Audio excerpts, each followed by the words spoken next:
Kamusta po kayo? Bago po ang lahat, first things first.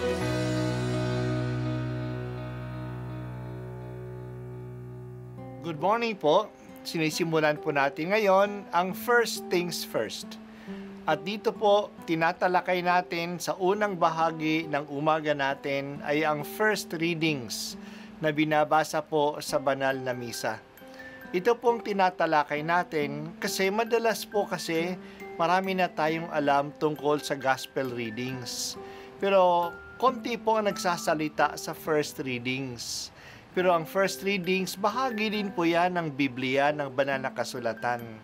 Kaya susubaybayan po natin ang mga first readings, basahin po natin at minsan kailangan ng basahin ng 2 o 3 beses bago maintindihan kasi hindi po tayo familiar sa mga istorya at sa mga kaisipan na tinatalakay dito. Ang pagbasa mula sa unang sulat ni Apostol San Pablo sa mga taga-Tesalonika.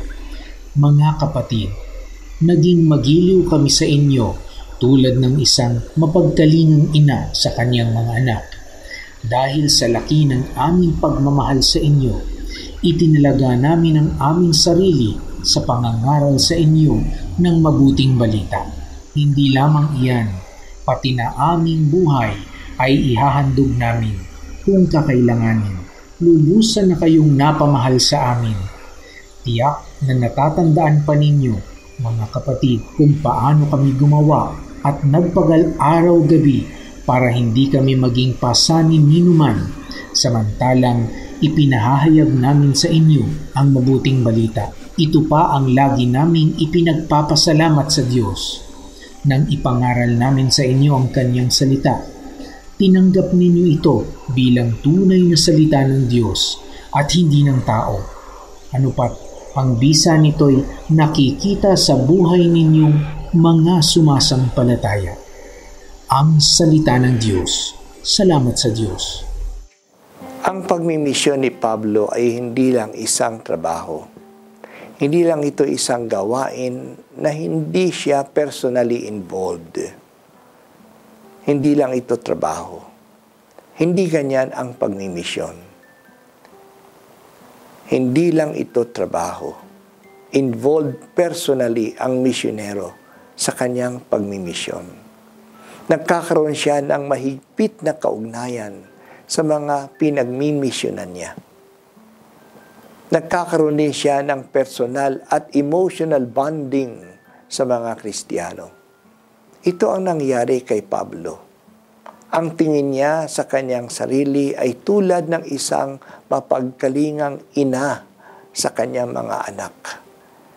Ganun na lang ang pagmamahal niya sa kanila na itinalaga niya ang kanyang sarili para sa kanila. Talagang nagpagal siya. Ayaw niyang maging pabigat siya sa kanyang mga Kristiyano.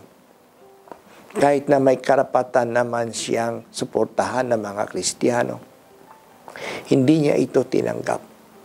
Sa araw nagtatrabaho siya, siya ay tagagawa ng tolda upang masuportahan niya ang sarili niyang pangangailangan.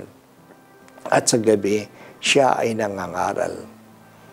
Kaya, araw at gabi ang kanyang trabaho. Nababahala din siya kung may mga problema ang mga Kristiyano. Hindi lang niya sila tinuturuan ng doktrina. Ginagabayan din nila sila paano mamuhay bilang mga Kristiyano. Kung sa ating panahon pa, hindi lang sila preachers, sila ay mga life coaches din. Natutuwa si Pablo na hindi naman nasasayang ang kanyang pagsusumikap. Maganda ang response ng mga taga-Tesalonika. Tinanggap nila ang ipinangaral niya, hindi bilang salita ng tao, kundi bilang salita ng Diyos. Isinasabuhay nila ito, kaya nakikita ni Pablo na lumalago ang kanilang pananampalataya. Sana ang relationship ni Pablo sa mga taga-Tesalonika ay siya ring relationship ng mga church leaders at ng kanilang mga kawan. ang church leaders ay personally involved sa kanilang misyon. Binibigay nila ang kanilang buhay para sa mga inaalagaan nila. Hindi ang sarili nilang kapakanan o ang pangangailangan ang kanilang pinagkakaabalahan, kundi ay kabubuhay ng kanilang mga tupa. At sa kabilang dako naman, buo ang tiwala at pagtanggap ng mga tupa sa mga nagpapastol sa kanila. Naniniwala sila sa mga ipinangangaral sa kanila at nagpapagabay sila sa kanila. Dahil dito, lalong lumalago ang kanilang buhay Kristiyano.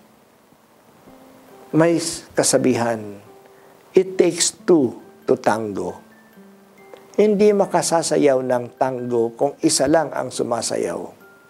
Maganda ang sayaw ng tango kung ang dalawang mananayaw ay magaling sumayaw. Ganon din sa pananampalataya. Kailangan na magaling ang tagapagpahayag, ang leader, at magaling din ang pagsunod ng pinapahayagan. Magaling ang leader at magaling ang members.